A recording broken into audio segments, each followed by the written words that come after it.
Então, aqui a gente quer provar que a linguagem associada ao problema da mochila pertence a NP e que esse problema é NP completo.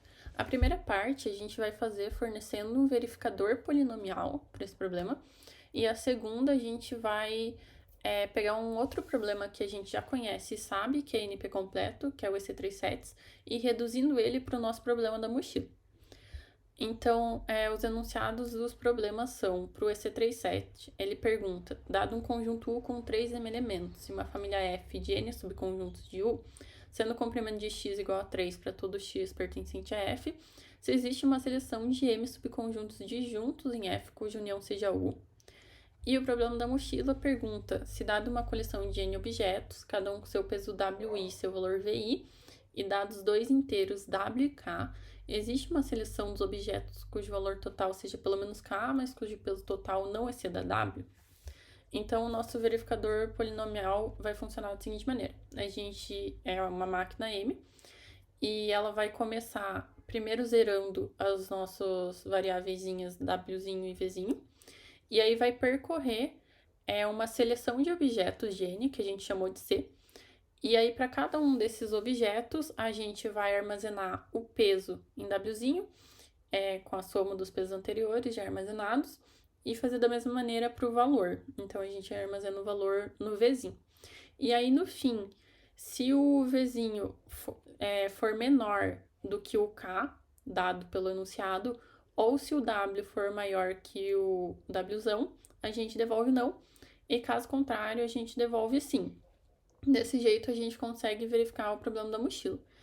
E aí, isso é polinomial, porque a gente está só percorrendo uma lista, o que dá o tamanho dela, né, o de n, e fazendo operações constantes ali dentro e operações de verificação. Então, continua sendo polinomial. Para a parte da redução, eu vou pegar um caso específico do meu problema da mochila, que é o seguinte. É o caso onde o valor total é igual ao peso total. E para cada elemento da mochila, o valor do elemento é igual ao peso do elemento. Então, se eu tenho um elemento de valor 5, o peso é 5. Se eu tenho um elemento de valor 2, o peso é 2, e assim por diante. Só que aí, quando a gente faz isso, a gente está, na verdade, simplificando o problema, né? Eu tô tendo N elementos aqui, que eu tô chamando de W1, W2 até Wn, e eu quero saber se existe um subconjunto desses W aqui que soma exatamente o valor K, beleza? Aí, aqui vindo para a parte do EC37, a gente tem um conjunto de 3 M elementos. Então, aqui eu coloquei valores de 1 a 9, né? Coloquei 9 elementos aqui. E eu quero, vou poder formar subconjuntos aqui dentro de exatamente 3 elementos cada subconjunto. Então, eu posso fazer um subconjunto que é 1, 5 e 6, 2, 3 e 6, 3, 7, 4, 7, 8 e 9. Só que aí, eu vou representar eles dessa forma aqui. Eu vou colocar como se fosse em binário.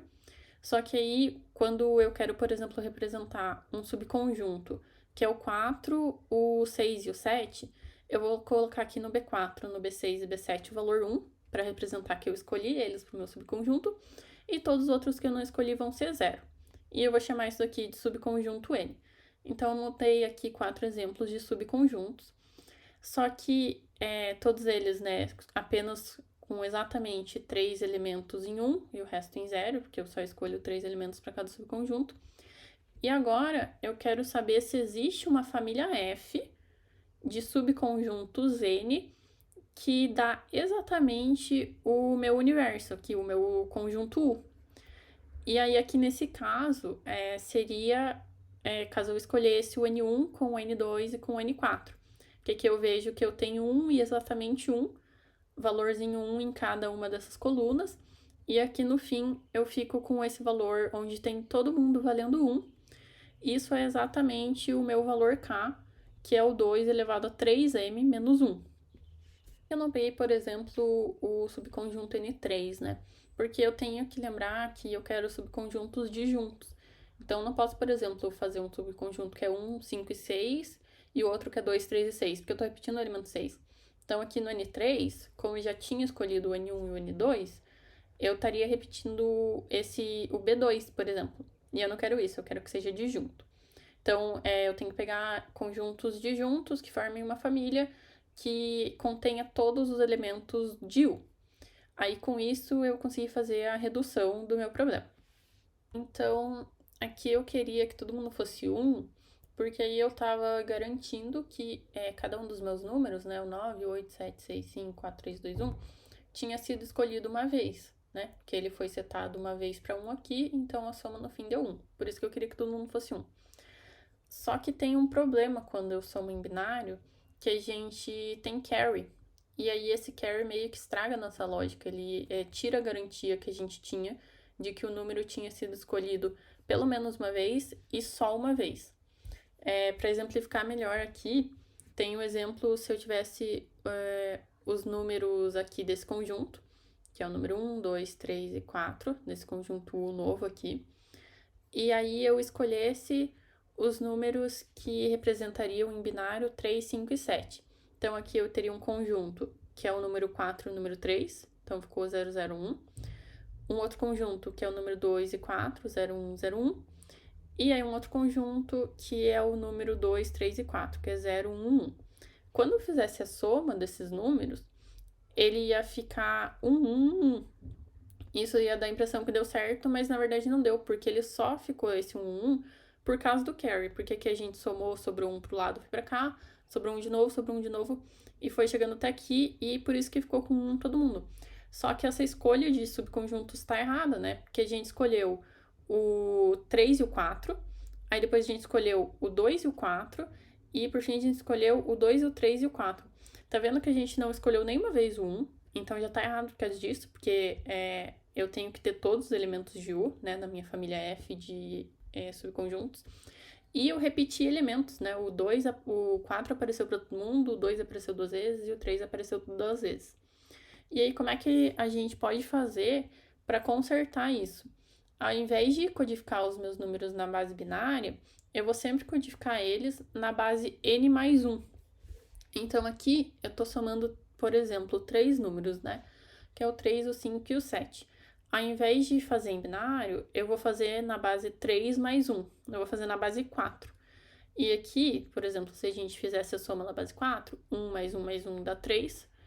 1 mais 0 mais 1 dá 2. 0, 1 dá 2. E o 0 aqui no fim fica 0. E eu já vi que esse número não bateu com o que eu queria, que era todo mundo sendo 1. Porque aqui eu sei que esse número apareceu 3 vezes, que já tá errado, eu queria que aparecesse uma só. Aqui apareceu 2, aqui apareceu 2 e aqui não apareceu nenhuma.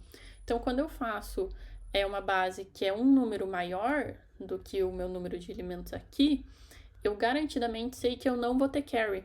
Então, eu sei que se eu chegar num resultado aqui, que é todo mundo 1, eu sei que é porque o meu número só apareceu uma vez. Porque é impossível eu somar isso aqui e dar um carry. E, tipo, ele passar, por exemplo, para 5 e daí passa um para cá e aqui fica só 1. Isso não vai acontecer. Porque se eu só tenho 3 elementos, a soma vai ser no máximo 3. Então, eu sei que se tem um 1 aqui, é porque só apareceu uma vez.